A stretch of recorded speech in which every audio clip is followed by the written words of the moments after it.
Hello, welcome to today's lesson. Today we're going to be talking about exponential functions. For the exponential function, f of x equals a to the x, where x is an element of the real numbers and a is greater than 0, but a does not equal 1, we say the independent variable is the exponent.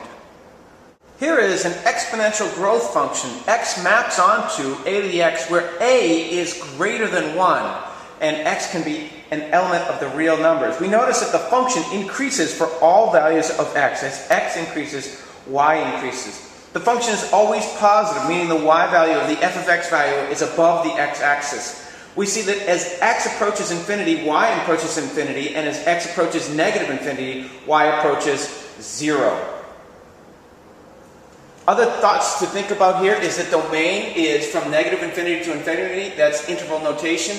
The range is from 0 to infinity, in other words, positive real numbers. We have an asymptote at y equals 0 and a y-intercept at 0, 1. With exponential decay, we see x is mapped onto a to the x, where a is between 0 and 1. For example, y equals 1/2 to the x, or y equals 1/3 to the x, where we see a is a fraction between 0 and 1, is exponential decay. The graph looks like this. It's decreasing. As x increases, the f of x value decreases. Our domain is all real numbers, or negative infinity to infinity in interval notation. Our range is all positive real numbers, or from 0 to infinity, not including 0, because we have an asymptote here at this line, the x-axis, which is y equals 0, and an intercept here of, this point is over 0, up 1. Just as a point of interest, we see that y equals 1/2 to the x, which is exponential decay, and y equals 2x, which is exponential growth. They are reflections of each other about the y-axis. I can flip this y-axis over and I'll get the reflection, which will be the other function. Here's an important piece of information about exponential decay functions. We see here is our original. F of x equals a to the x, where our base, a, is between 0 and 1. That's exponential decay. Well, that's also the same as f of x equals a to the negative x. Notice we have a negative exponent. Well, now our base is no longer between 0 and 1. It's greater than 1. For example, here is f of x equals 1/1/2 to the x. That's this top type of function, where our base is between 0 and 1. That's exponential decay. Well, I can write 1/2 as 2 to the negative 1. This negative exponent just says I'm in the wrong place. I should be in the denominator. To the x power to the x power. Well, we know this is a power of a power. We multiply those and we'll come up with 2 to the negative x. It's important to see that f of x equals 1/2 to the x is the same as f of x equals the 2. Notice this is between 0 and 1, and this is greater than 1. And we have a negative exponent here. So negative exponents should tip you off, provided that our base is greater than 1, that we're talking exponential decay. The irrational number e is defined as the limit as n goes to infinity of parentheses 1 plus 1 over n, all raised to the n power, which is approximately 2.71828. We therefore see that e is greater than 1, which means our base is greater than 1. So, if our base is greater than 1, then that's going to be exponential growth. If we make this a negative exponent, remember the negative exponent for a base that's greater than 1 will be exponential decay, because we could write this as 1 over e, which is clearly a fraction between 0 and 1 to the x. That's the same. These are the same right here. Let's transform these exponential functions. If we're given y equals a to the x as our parent function, then the graph of y equals a to the x, notice this minus k is with my exponent x.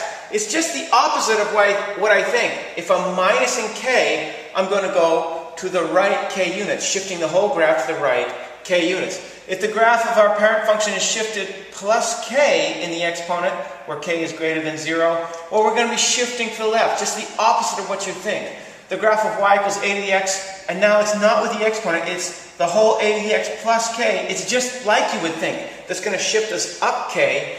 And if the graph of y equals a to the x minus k, notice it's not with the exponents, it's minus a k, and provided the k is greater than 0, we're going to be shifting down. So, associated with the x, minus k shifts us the opposite of what we'd expect. We're shifting right. Plus k, opposite of what we would expect. We're shifting left. Plus k, not associated with the x, we're going up. Minus k, not associated with the x, we're going down. When graphing exponential functions or any functions, one of our key concepts is you have to nail down where the intercepts are, both x and y, and where the asymptotes are, because both vertical and horizontal asymptotes, because these will shift as you translate your function up, down, left, and right. So important, make sure you've nailed them down. Show clearly where your asymptotes and your intercepts lie.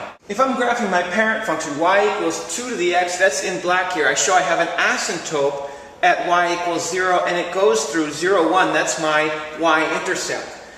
I shift this to the right 2 by doing 2x minus 2. It's exponential growth, and so the 0, 1 becomes over 2 up 1. And if I put a 0 in for x, I get 2 to the negative 2, which is 1/4. So 0, 1/4 is my y-intercept. Here we can see a horizontal shift in the other direction, to the left. If our parent function is y is equal to 2 to the x, y equals 2 to the x plus 2 shifts us to the left 2 in blue. So 0, 1 goes to negative 2, 1. If I put a 0 in for x, I get 2 to the second power, which is 4. So 0, 4 is my intercept. In both cases, I have y equals 0 as a horizontal asymptote. Here is an exponential function that has been shifted down. Our parent function is y equals 2 to the x. Y equals 2 to the x minus 3 shifts us down 3. So 0, 1 goes to 0, negative 2. Our horizontal asymptote goes from y equals 0 to y equals negative 3. And how did I find my x-intercept? Well, I put a 0 in for y and I solved for x using logs. I'm sure you can do it by this point in the course with no problem. Exponential functions can be multiplied by a constant. Here we see the parent function y equals a to the x multiplied by k, a constant. Now, what's going to happen when we multiply a constant? If the constant is positive, we can go two different ways. We can stretch the parent function along the y-axis if k is greater than 1, and we shrink the parent function along the y-axis if k is between 0 and 1. Here's an example of the last concept we talked about. If our parent function is taken as y equals 2 to the x in black, remember, intercepts and asymptotes. 0, 1 is our intercept, and our asymptote is y equals 0. Well, if we multiply use a k of greater than 1, we say k is 2. 2 times 2 to the x will give us a function that's greater than in all spots here, and our intercept will be 0, 2. Again, our asymptote will be y equals 0. And if our k is between 0 and 1, so 1/2, will shrink us down. The red one stretched us according to along the y-axis, and the blue one shrunk us along the y-axis. Here's an example of that last concept. If I have y equals 2 to the x as my parent function here in black with an intercept of 0, 1 and an asymptote of y equals 0, y equals negative 2 times 2 to the x. In other words, k is negative 2, will flip me and stretch me. You see, we're flipped and stretched. So instead of at 0, negative 1, I'm at 0, negative 2. If I have y equals, now k is negative 1/2, I'm going to be flipped and shrunk. Well, I flipped over and I shrunk. Instead of at 0, negative 1, I'm at 0, negative 1/2. All of these have an asymptote at y equals 0 for horizontal asymptote.